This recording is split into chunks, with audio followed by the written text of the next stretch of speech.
The push for a focus on basic skills, discipline and proper history, that's a theme we keep coming back to here on this program, and we must. Just to illustrate the sort of activism that's replacing education in our schools, look at this worksheet from a Year 4 class on the New South Wales South Coast. Apart from going on about climate change and endangered animals, it encourages children to write a letter to the local federal Labor MP to fight for change. How about they write to the principal and fight for a decent education? Let me bring in now education expert Kevin Donnelly. Thanks for joining us again, Kevin. We keep having this debate about the national curriculum. The Federal Education Minister Alan Tudge has been critical of it. Shouldn't Scott Morrison and Alan Tudge just scrap it, veto of it, send it back to the drawing board and start again? I agree, Chris. And I remember when Julia Gillard was the Education Minister all those years ago and Kevin Rudd the Prime Minister, they introduced the national curriculum. And Julia Gillard actually said, we want balance, we want it to be rigorous academically, and that there would be, and I'll quote her, no black armband view. And she obviously picked up on Geoffrey Blaney's description. The reality is, though, under Labor and Liberal governments, that the curriculum, the one that we have now, is a lot worse. I mean, I call it cancel culture on steroids. And I reviewed the national curriculum in 2014. We agreed that there should be a focus on Indigenous, but we also argued there needed to be a greater focus on Christianity, on Western culture, Western civilisation. But since then, the current iteration, it's appalling.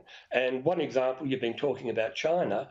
All the subjects from prep to year 10, all the subjects, they have to look at three perspectives: Indigenous, sustainability, China.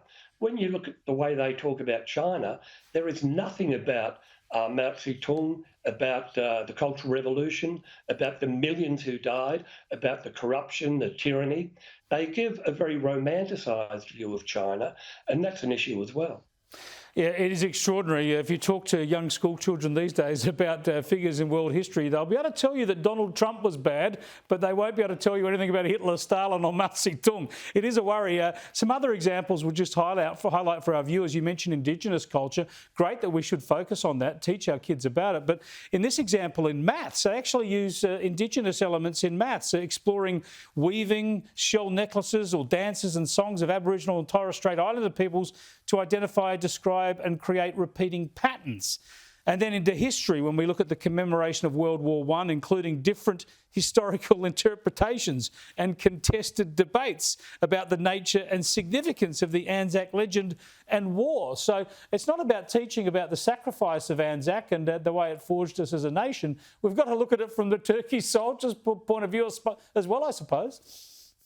We do, and I can remember years ago when John Howard was Prime Minister, he talked about Simpson and his donkey, and the attack from the left was that Simpson was a misogynist and that we shouldn't recognise him, his sacrifice, the fact that he was somebody who saved so many Australian soldiers.